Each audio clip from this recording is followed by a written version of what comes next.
ঢাকা দক্ষিণ সিটি কর্পোরেশনের ট্রাকের চাপায় আবারও ঘটল প্রাণহানির ঘটনা। এবার নিহত দুই বিশ্ববিদ্যালয় শিক্ষার্থী। শুক্রবার ভোর রাতে ডেমরার কোনাপাড়ায় এই ঘটনা ঘটে। পুলিশ ঘাতক ট্রাকটি জব্দ করলেও পালিয়ে গেছেন চালক। তাকে ধরতে চলছে অভিযান।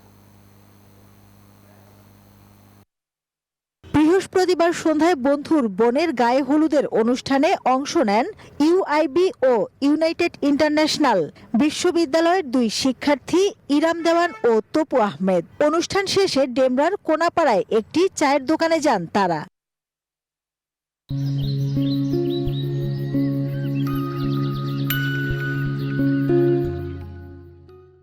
কিছুক্ষণ আড্ডা দিয়ে শুক্রবার ভোর রাতে মোটরসাইকেলে করে বাসায় ফেরার পথে ঘটে দুর্ঘটনা।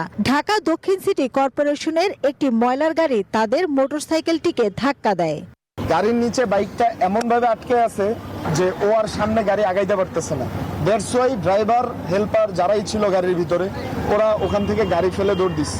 প্রতিদিনই কিন্তু এভাবে ঘটনা ঘটে, কিন্তু আমরা কখনো এর প্রতিকার পাই নাই। এতে ঘটনাস্থলেই তপু প্রাণ হারান। ইরামকে ঢাকা মেডিকেলে নেওয়া হলে মৃত ঘোষণা করেন চিকিৎসক। আর মা আছে, তারপরে কি করা যায় সেটা হয়তো আমরা বিবেচনা করব। এ ঘটনায় ঘাতক গাড়িটিকে আটক করেছে ডেমরা থানা পুলিশ। ভোর 4:30 ঘটনা ঘটছে। ট্রাকটা আটক আছে, ড্রাইভার পাইনি। আমরা ড্রাইভার ধরার জন্য চেষ্টা করতেছি। মামলা নেব, মামলা ওসিকে অলরেডি বলেও দিচ্ছি, মামলা হয়তো হয়ে যাবে। আমরা আসামি ধরার জন্য সর্বোচ্চ চেষ্টা করব।